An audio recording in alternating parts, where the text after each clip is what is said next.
참 좋습니다. 우리가 추운 데 사니까 더운 것은 불평하지 않았으면 좋겠어요.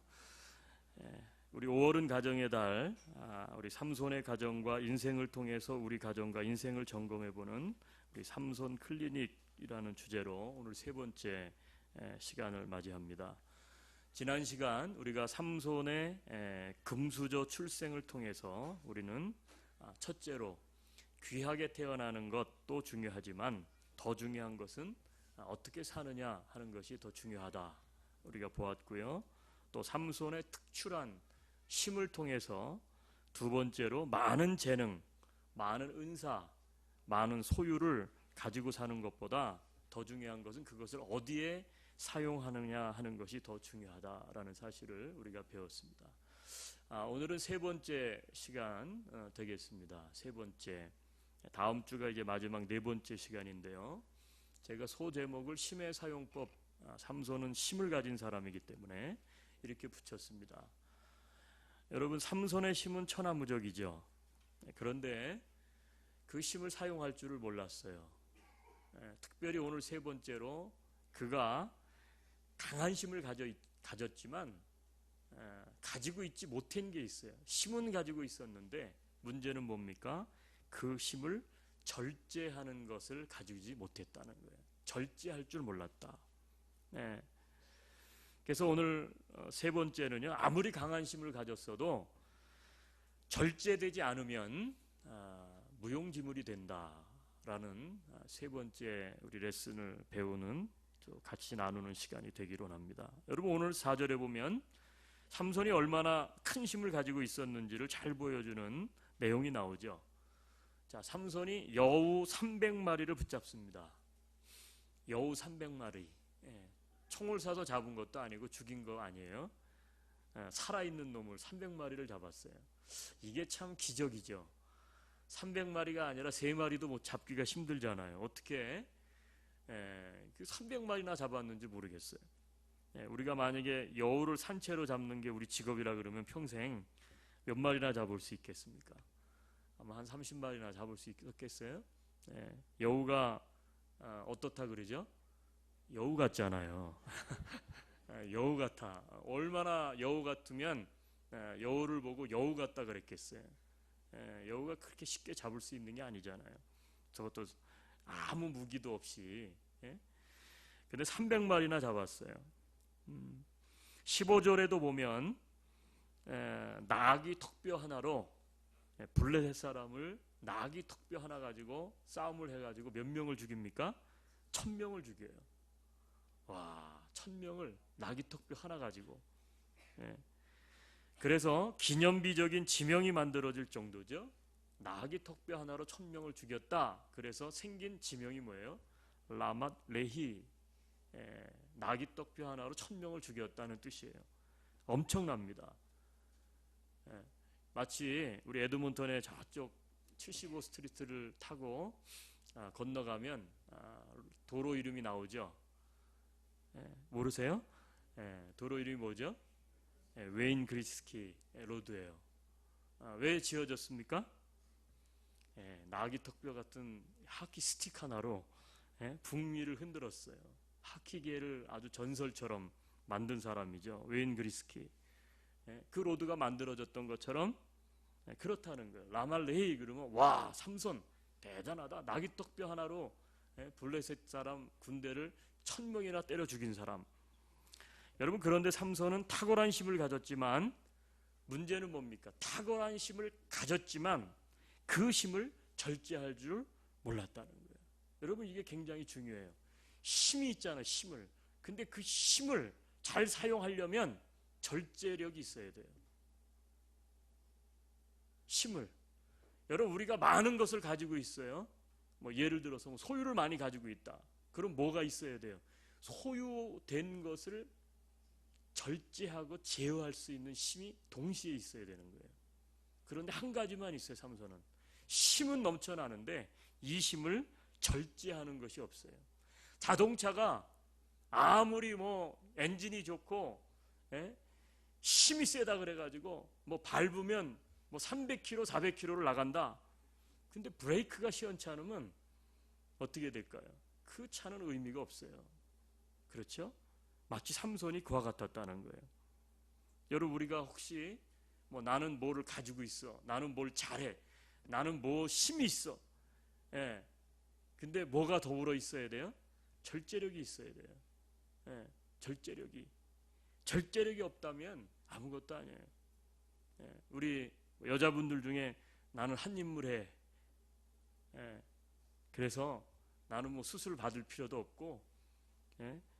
나는 어디 가도 사람들이 나에게 매력을 느끼고, 뭐 그런 분들이 있으면, 예. 그게 하나의 힘이죠. 사람들을 끄는 매력. 근데 절제력이 없으면, 예. 음란하고 음탕하고, 그리고 어떻게 돼요? 굉장히 천한 사람 될 수밖에 없어요. 예. 멋있고, 예. 체력을 잘 단련해서 운동을 아주 기가 막히게 하고 사람들 앞에서도, 그렇죠? 그래요. 그런데 절제력이 없으면 의미가 없다는 거예요. 여러분, 그렇다면 삼손이 절제력이 없다는 것을 잘 보여주는 부분은 어떤 것입니까? 자, 우리 성경을 좀 찾겠는데 14장, 우리 오늘 첫 시간에 13장 받고 지난 시간에 14장 받고 오늘 15장 보는 거죠. 근데 14장 19절로 한번 내려가겠습니다. 14장 19절, 그 앞장이죠. 오늘 본문 앞장 19절을 같이 한번 읽어볼까요? 여호와의 영이 삼손에게 갑자기 임하심에 삼손이 아스글론에 내려가서 그곳 사람 30명을 쳐 죽이고 노략하여 수수께끼 푼 자들에게 옷을 주고 심히 노하여 그의 아버지 집으로 올라갔고. 자, 여기에 보면 삼손이 사람 30명을 쳐 죽였어요. 사람 30명을 쳐 죽였어요. 그리고 성경을 뭐라고 기록하고 있어요? 쳐 죽이고, 이게 블레셋 사람들을 쳐 죽였는데 그 다음 단어가 뭐예요? 네? 쳐 죽이고 그 다음에요? 노략했다라는 단어를 주목하십시오. 노략했다. 제가 설명을 좀 드릴게요. 그리고 수수께끼 푼 자들에게 옷을 주고 심히 뭐 했어요?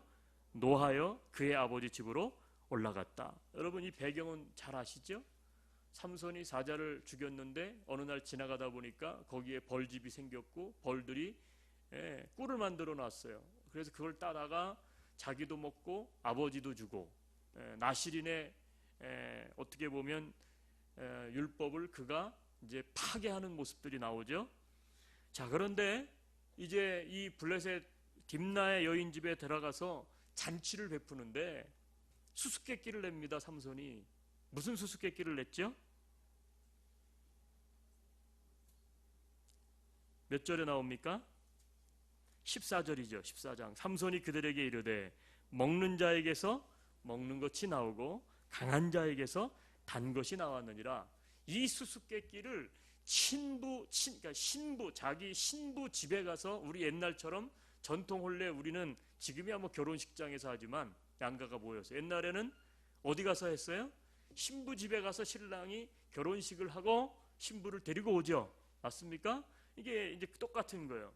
그래서 블레셋 딥나 여인 집에 가서 결혼식을 하는데, 그때에 이게 아주 삼손이 수수께끼를 흥에 겨워서 낸 거예요. 그 신부의 동네 사람들에게. 먹는 자에게서 먹는 것이 나오고 강한 자에게서 단 것이 나왔느니라. 이걸 누가 맞출 수 있겠어요? 이런 수수께끼를. 이건 아무도 못 맞춰요. 먹는 자에게서 먹는 것이 나오고 강한 자에게서 단 것이 나왔다. 자기가 체험한 거를 수수께끼로 낸 거예요. 강한 자는 사자죠. 아니, 먹는 자는 사자죠. 다른 걸 잡아먹는다. 근데 먹는 자에게서 먹는 거 뭐예요? 꿀이 나왔어요. 강한 자에게서 뭐가 나왔어요? 단 것이 나왔다. 지가 체험한 것을 동네 사람들에게 이걸 맞춰보라고. 그러면 자기가 큰 배옷 30벌과 그리고 겉옷 30벌을 내가 주겠다.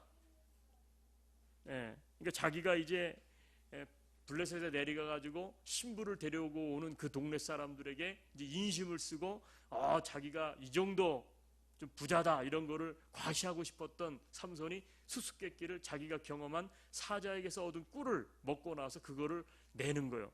이걸 누가 맞춰요? 못 맞추죠. 맞출 수가 없는 거예요. 그런데 이 딥나의 여자가 이것을 가르쳐 줍니다. 그렇죠? 가르쳐 줘. 그래가지고 그거를 어떻게 됩니까?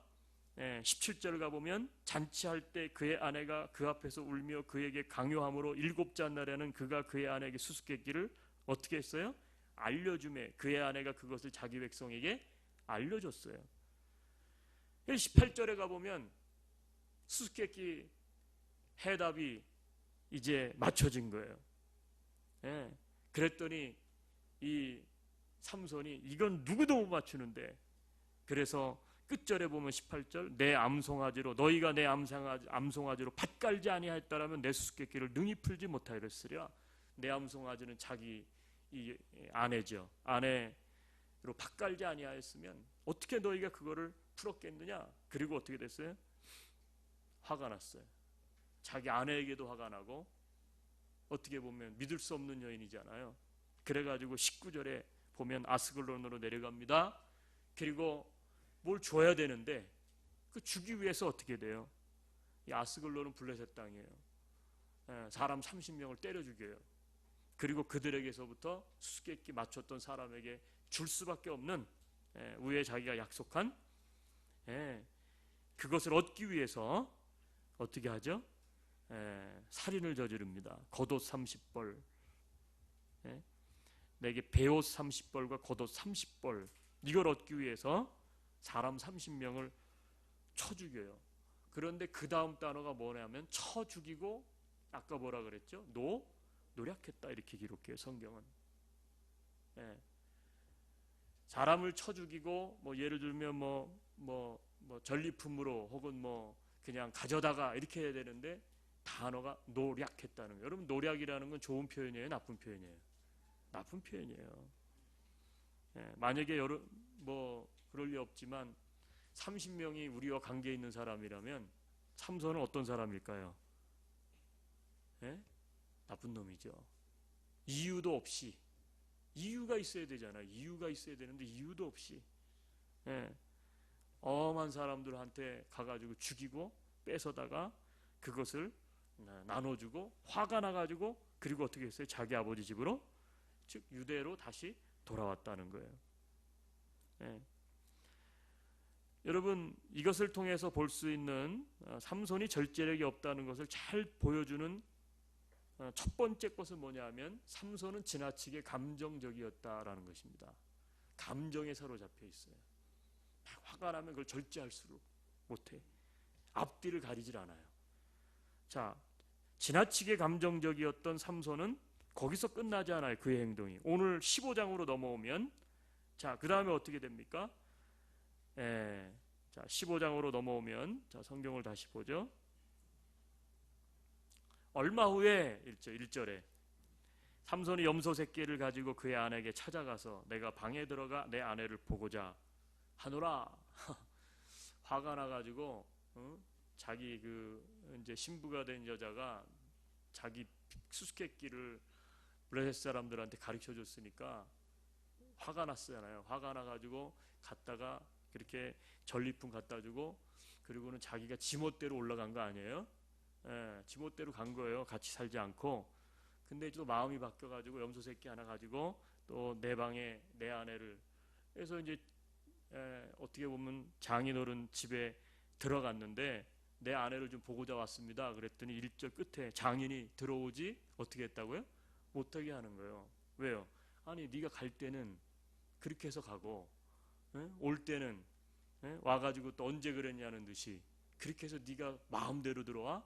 뭐 장인이 어떻게 신뢰를 하겠어요? 그래가지고 근데 2절에도 충격적이죠. 네가 그를 심히 미워하는 줄 알고 그를 네 친구에게 어떻게 했어요? 줘버렸어. 장인이 그러니까 자기 딸을 삼손하고는 이제 끝났다, 이제 파혼이다 생각을 하고 다른 남자한테 줬다는 거예요. 그렇더니 어떻게 했어요? 삼손이 그랬어? 앙심을 품은 거예요. 그러더니 가가지고 한 일이 뭐예요? 4절, 여우 300마리를 붙잡았어요. 이게 여우를 300마리를 붙잡으면서 저는 이런 생각을 했어요. 이 딥나 첫 번째 결혼한 여인이잖아요. 이름도 안 나와 여기는. 딥나의 여인. 자기가 결혼했던 여인을 뭐라고 생각했다고요? 이 여우 같은 것. 아무리 그러기로서니 네가 나를 버리고 딴 남자한테 그렇게 시집을 가? 그래서 아마 여우를 붙잡지 않았나 그런 생각이 있어요. 그래서 여우를 붙잡아가지고 300마리나 붙잡아가지고, 이야 기술도 좋아. 꼬리와 꼬리를 메고, 꼬리와 꼬리를 묶어가지고 거기다가 횃불을 딱 달아가지고 어떻게 돼요? 불을 붙여가지고 블레셋 사람들의 곡식밭으로 보냈어요. 이거를 가리켜서 파송했다 그렇게 얘기해요. 파송을 한 거야. 사명을 줬어. 너 절대 유대로 돌아오면 안 돼, 여우. 너 하여튼 돌격 앞으로 2인 1조 꼬리 묶었으니까 하여튼 불 잘 간수하고 꺼뜨리지 말고, 그리고 어떻게 돼? 불을 달고 여우 2마리가 한번 상상해봐요. 이게 진짜 재밌는 얘기예요.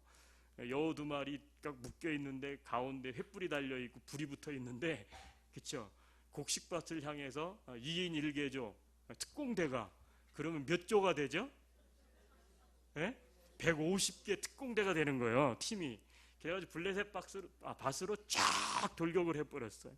그러니 어떤 일이 벌어집니까? 곡식단과 아직 배지 아니한 5절에 보면 곡식, 포도원과 감는 나무들이 다 어떻게 됐어요? 초토화된 거예요. 초토화된 거예요. 초토화됐어요. 그러니 어떻게 되겠어요? 블레셋 사람들이 도대체 어떤 놈이 이랬어? 그러니까 딥나 사람의 사위 삼손이 그랬습니다. 뭐 금방 들통난 일이죠. 왜 그랬느냐? 삼손이 자기 아내를 빼앗아 그 친구에게 준 깔닭에 그렇게 했습니다. 그러니까 어떻게 돼요? 블레셋 사람들이 6절 올라가서 그 여인과 그의 아버지를 어떻게 했다고요? 불살라 죽였어. 그러니까 장인어른도 불타 죽고, 그쵸? 다른 사람에게 시집갔던 자기 아내도 불타 죽은 거예요. 그러니까 7절 삼손이 그들에게 이르되 너희가 이같이 행하였은즉 내가 너희에게 뭐 한다고요? 원수를 갚고야 말리라. 이러다 이 성경 다 하겠네요. 자, 8절 블레셋 사람들의 정광이와 넙독자리를 쳐서 크게 쳐서 어떻게 했습니까? 죽이고 내려가서 에단 바위 틈에 머물렀더라. 자, 여기에 나오면 보면 보세요. 딥나 아내 집에 화가 나서 여우 300마리로 블레셋 밭들을 불바다로 만들어 버립니다. 복수심에 차서 어떻게 돼요? 그 딥나 사람들이 자기의 장인과 와이프를 죽여요. 그리고 나니까 또 어떻게 돼요? 또 자기도 복수심에 차가지고 사람들을 쳐 죽였어. 얼마나 쳐 죽였는지 숫자는 나오지 않아요. 그런데 아마 대단한 하여튼 살인극이 벌어졌던 것 같아요. 여러분 이런 모습들을 놓고 보면 복수심에 불타는 이 삼손, 그렇죠? 자기의 아내의 배신 때문에 집을 박차고 떠나가더니 언제는 다시 또 돌아와서 내 아내 돌려줘 이러는 거. 그리고 300마리를 잡아서 횃불을 달아 보낼 정도의 집중력, 그렇죠? 집중력이 있는 거 아니에요? 그건 얘기는 뭐예요? 그 마음 안에 증오와 배신, 감정으로 아주 그냥 가득 차 있었다는 것을 보여주는 거예요. 여러분 이것은 뭘 나타냅니까? 지나치게 감정적이었다는 거예요. 사랑하는 성도 여러분, 가정의 달입니다. 인생 사시면서 또 가정 안에서 부부관계 하시면서 혹은 직장에서 사회생활 속에서 사람들과의 관계하면서 혹은 교회에서도 마찬가지예요. 성도들끼리 서로 이렇게 관계하고 이 관계 중심에서 태어나서 관계 속에서 우리가 죽는 게 인생이잖아요. 그런데 여러분 관계가 언제 깨집니까? 지나치게 감정적일 때 관계는 깨져요. 화를 막 확 낸다든지, 감정에 따라서 말을요 오늘은 막 뭐 간을 빼서 줄 것처럼 막 이렇게 얘기하더니 다음날 아침에 일어나 갖고는 정반대예요. 내가 언제 그랬어? 대인관계 속에서 말이죠. 등을 팍 돌린다든지. 왜 그래요? 감정이 사로잡히게 되면 사람이 그래. 감정이 오늘은 뭐 마치 뭐를 다 해줄 것 같아. 너무 기분이 좋아서. 근데 그 감정이 사그러들고 나면 전혀 딴 사람이 되는 거예요. 내가 언제 그러냐는 듯이. 여러분 가정에서도 마찬가지예요. 부부 사이, 자녀들과의 관계 마찬가지입니다. 여러분 지나치게 감정적이면 깨져요. 행복할 수 없어요. 상처가 옵니다. 자, 삼손은 절제력이 없었어요. 첫째, 그것을 잘 보여주는 것은 감정적인 절제력이 부족했다라는 거예요. 여러분, 감정을 잘 절제할 수 있게 되기를 주님의 이름으로 축복합니다. 아멘. 삼손은 앞뒤를 가리지 않고 자신의 감정에 지나치게 충실했어요. 그래서 심지어 사람 죽이는 행동을 서슴지 않고 저질러요. 아마 우리가 이런 말씀을 들으면 이런 분들이 있을 거예요. 아니 목사님, 그래서 성경에는 보니까 블레셋은 유대인의 적국이고 그래서 삼손이 그렇게 블레셋 사람들을 죽인 거 아닙니까? 유대인을 죽인 게 아니잖아요. 맞아요. 그거는 맞는데 분명한 사실은 뭐냐면 하나님께서 어떻게 보면 삼손이 행한 일을 통해서 어떻게 해요? 블레셋 사람들을 죽게 하신 것이죠. 삼손이 한마디로 말하면 삼손이 그렇게 하지 않고도 블레셋 사람들을 더 많이 죽일 수 있어요.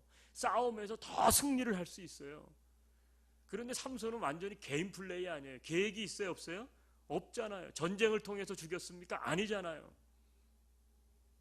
하나님께서 삼손의 실수를 통해서 하나님께서 선하게 바꾸신 거죠. 믿으십니까? 예. 삼손이 잘한 건 결코 아니에요. 예. 삼손의 실수지만 실패지만 하나님이 그것을 사용하신 것이죠. 예. 근데 그가 실수하지 않고 실패하지 않았다면 사사로 임명을 받았던 그 모습 그대로 잘 사명감을 붙잡고 했다면 아마 어마어마한 승전이 있었을 거예요. 여러분, 삼손이 절제력이 없다는 것을 잘 보여주는 두 번째 부분은 뭐냐 하면 한번 따라 합시다. 공동체의 위기를 가져왔습니다. 자, 그래서요, 무절제한 행동으로 인해서 결국 어떻게 됐어요? 자, 우리 성경으로 다시 돌아가 보죠. 15장으로. 자, 그렇게 해서 어떻게 했다고요? 삼손이 원수 갚겠다. 그리고 블레셋 사람들을 다 쳐 죽이고 내려가서 어떻게 했습니까? 에담 바위 틈에 머물렀더라. 8절이에요. 자, 자기가 한 일이 있으니까 그죠? 이 뒷수습을 감당할 수가 없게 된 거예요, 지금. 그래서 에담 바위 밑으로 몸을 피신을 낸 거예요. 근데 9절에 일이 터지고 말았어요.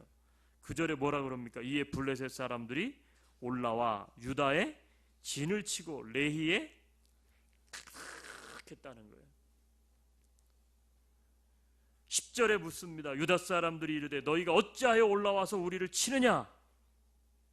전쟁이 일어난 거예요. 블레셋 사람들이 전쟁을 일으켜 버렸어요. 그러니까 유다 사람들이 아니 너희가 왜 전쟁을 일으켜서 이렇게 싸우자고 달라붙느냐? 올라왔느냐? 그들이 대답하되 우리가 올라온 것은 삼손을 결박하여 그가 우리에게 행한 대로 그에게 행하려 함이로다. 여러분, 블레셋이 지금 유대 나라를 다스리고 있어요. 사사 시대이기 때문에 지금 유다는 블레셋이라는 나라에 속국이 돼갖고 지금 억눌려 살고 있는 거예요. 유다는 싸울 수 있는 준비가 안 돼 있고 힘이 없어요. 그런데 누구 때문에? 삼손 때문에 블레셋이 화가 나가지고 쳐들어와 버린 거예요. 이제 어떤 일이 벌어지겠습니까? 전쟁이 일어나죠. 그러면 어떻게 되는 거예요? 유다 사람들은 죽는 거예요. 예, 죽는 거예요. 예. 자, 근데 블레셋이 쳐들어온 영문을 이제 삼손 때문이라고 그러니까 삼손에게 이제 확인을 하는 거예요. 야, 너 때문에 지금 저 블레셋 군대가 저렇게 우리를 죽이겠다고 전쟁을 일으키겠다고 왔는데 이게 도대체 어찌 된 일이 온 거냐? 삼손에게 물어봤어요. 자, 11절입니다. 같이 한번 보죠. 유다 사람 3,000명이 에답바위 틈에 내려가서 삼손에게 이르되 너는 블레셋 사람이 우리를 다스리는 줄을 알지 못하느냐? 네가 어찌하여 우리에게 이같이 행하였느냐 하니 삼손이 그들에게 이르되 같이 읽어요. 그들이 내게 행한 대로 나도 그들에게 행한 대로 나도 그들에게 행했다. 여러분 거짓말이에요, 아니에요? 네? 그들이 자기에게 행한 대로 자기도 그들에게 행했다. 삼손 측에서 보면 맞는 말이죠. 근데 블레셋 측에서 보면 원인 제공은 누가 했어요? 삼손이 했지. 언제 블레셋이 먼저 자기를 죽였어요? 언제 자기를 공격했어? 지가 그러니까 블레셋이 들어온 거지. 근데 그 말투가 그거예요. 그들이 내게 행한 대로 나도 그들에게 행했다는 거예요. 이게 뭘 나타내요? 굉장히 무절제한 거예요. 절제력이 없는 거예요. 지혜롭지 못한 거예요. 나라가 지금 블레셋의 다스림을 받고 있다는 단어가 나오죠. 그렇게 행하면 안 돼요. 얼마든지 지혜롭게 할 수 있어요. 하나님께서 삼손에게 사사로 임명을 했고 기름을 부었어요. 그러면 장군이 될 수가 있는 거예요. 나라를 이끌어가는. 하나님이 분명히 하나님의 계획을 통해서 삼손이 하나님의 계획에 순종했다면 적합한 방법으로 블레셋 얼마든지 싸우며 승리할 수 있게 만드신다고요. 왜? 다른 사사들을 보면 다 그렇게 하잖아요. 그런데 이 삼손은 이렇게 이야기해요. 그들이 내게 행한 대로 나도 그들에게 행하였노라. 굉장히 무절제하고 무책임한 행동이 아닙니까? 여러분, 한 사람 때문에 민족 간의 전쟁이 소집되었다는 겁니다. 여러분, 이것은 무엇을 말해줘요? 삼손 때문에 공동체의 위기가 찾아온 거예요. 여러분, 가정의 위기는 누구 때문에 찾아옵니까? 가정 안에서 책임 있게 행해야 될 어떤 한 사람이 무책임할 때, 그 한 사람 때문에 가정은 위기를 초래해요. 무너질 수도 있고 깨질 수도 있고. 근데 한 사람이 정신을 차리고 정말로 제대로 하면 어떻게 돼요? 분열과 갈등이 오히려 기회가 되고 축복이 되고, 그래서 가정이 더 강해지고 튼튼하게 설 수가 있는 거예요. 근데 삼손은 공동체의 위기를 가져왔어요. 저는 요즘 여러분들도 마찬가지겠지만 우리 조국을 생각하면 마치 삼손을 보는 듯해요. 삼손이 누군지는 알아서 생각하세요. 우리 조국도 이런 일들이 일어나지 않도록 기도 많이 해야겠습니다. 아멘. 어떤 한 사람이 힘을 가졌고 어떤 한 사람이 했다고 그래서 자기가 마음대로 그렇게 하면 안 되죠. 굉장히 무책임한 거예요. 자, 절제력이 없다. 공동체의 위기를 가져왔다는 거예요. 세 번째, 삼손이 절제력이 없다는 것을 잘 보여주고 있는 것은 다름이 아니라 지난 시간에도 계속 얘기하고 다음 시간에도 얘기하겠지만 여자 관계입니다. 이성 관계. 여러분, 딥나의 여인과의 관계는 결국 그렇게 어떻게 돼요? 비극으로 끝나요. 딥나의 여인을 자기가 보아갖고 너무 좋아. 그래가지고 부모한테 나 결혼하게 해주세요. 부모가 야, 너는 이방인과 결혼하면 안 되잖아. 유대인들하고 넌 나실인이고 더구나 우리는 하나님의 백성인데 저 이방신을 섬기는 저 이방 여인을 네가 마음에 들어서 하겠냐? 그렇게 떼쓰더니 내려가가지고는 지 마음대로 수수께끼 내가지고 허영심에 들떠가지고요. 그러더니 또 그거 맞췄다고 그래서 어떻게 맞췄나? 자기 아내가 꼰질렀구나. 알려 바쳤구나. 그래가지고 또 내 멋대로 버리고 올라갔다가 또 다시 내려와가지고 그러더니 또 여우 사건 때문에 결국 그렇게 돼서 부인도 죽고 장인도 죽고 사람만 얼마나 많이 죽었어요. 생각해봐요. 그게 모든 게 여러분 생각해봐요. 민족 정신이 투철해서 그랬어요? 안중근 의사처럼? 그게 아니잖아요. 지금 이게 모든 게 다 뭐예요? 삼손의 자기 감정이요. 자기 감정. 근데 그 감정의 중심에 뭐가 있어요?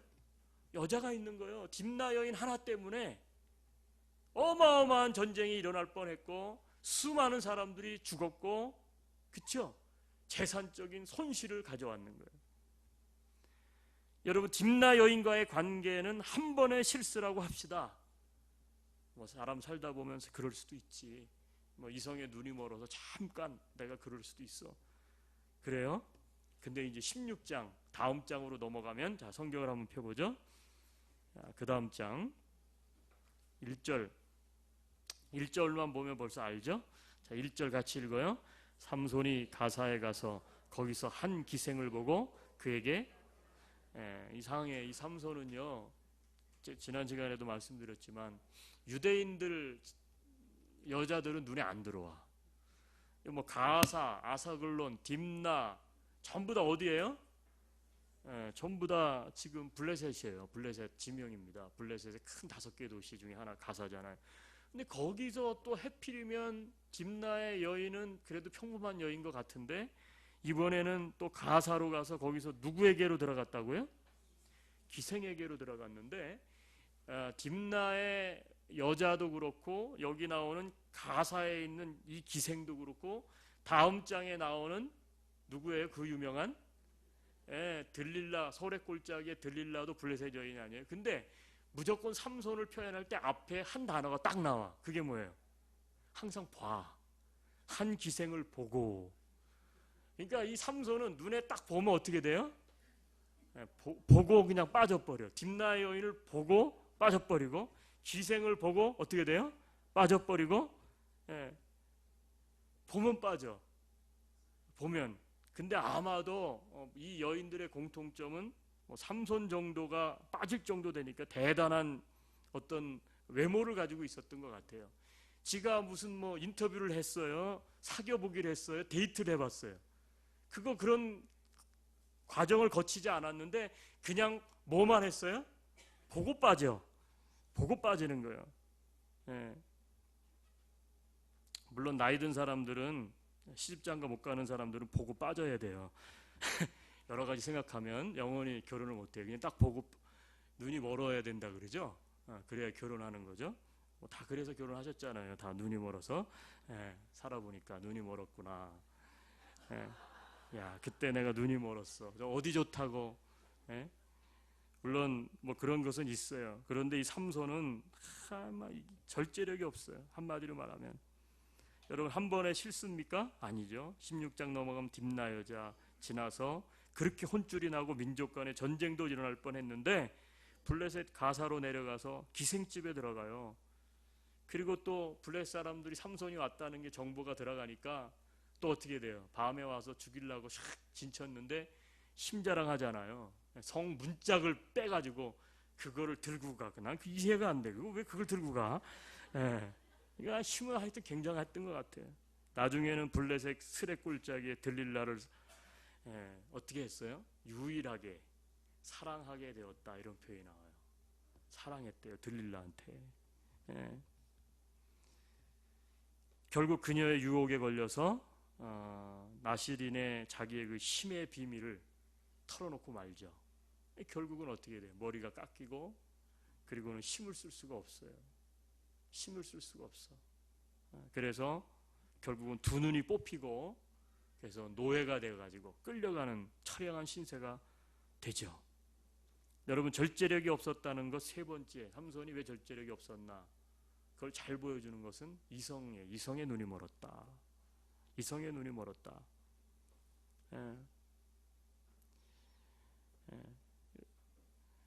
여러분 가정을 잘 지키실 수 있게 되기를 바랍니다. 아멘이세요? 보니까 한국도 그렇지만 여기도 그렇죠. 바람난 사람들이 참 많더라고요. 나는 이민 온 사람들은 안 그런 줄 알았는데 바람난 사람들이 참 많아요. 이성 때문에 완전히 어떻게 되겠어요? 본인이야 이혼이 되고 파경이 되고 자녀들은 어떻게 할 거예요? 평생 그 자녀들은 가슴에 상처를 지니고 살아가잖아요. 여러분 여자나 남자의 눈이 멀어버린 사람들, 사랑이란 이름의 눈이 멀어버린 인생들. 여러분 참으로 아름다운 것이 사랑이지만 꼭 기억해야 될 것이 있어요. 그건 뭐냐? 사랑은 절제될 때 아름다운 것입니다. 사랑은 절제될 때 의미가 있는 거예요. 사랑이 절제되지 않으면 그건 사랑이 아니에요. 그건 사고죠. 사고요. 큰 분란이 일어나는 거예요. 삼손은 절제되지 못한 야생마 기질을 가지고 살았습니다. 그는 지나치게 감정적이었고 이성의 유혹에 넘어졌으며 결국 공동체를 구원할 사사로 기름 부음을 받았지만 민족을 전쟁에 몰아넣고 마는 삶을 살게 됩니다. 여러분 절제할 줄 모르면 결국 그 인생이 망가집니다. 망하게 됩니다. 여러분 가정에도 마찬가지예요. 여러분 우리 인생도 마찬가지예요.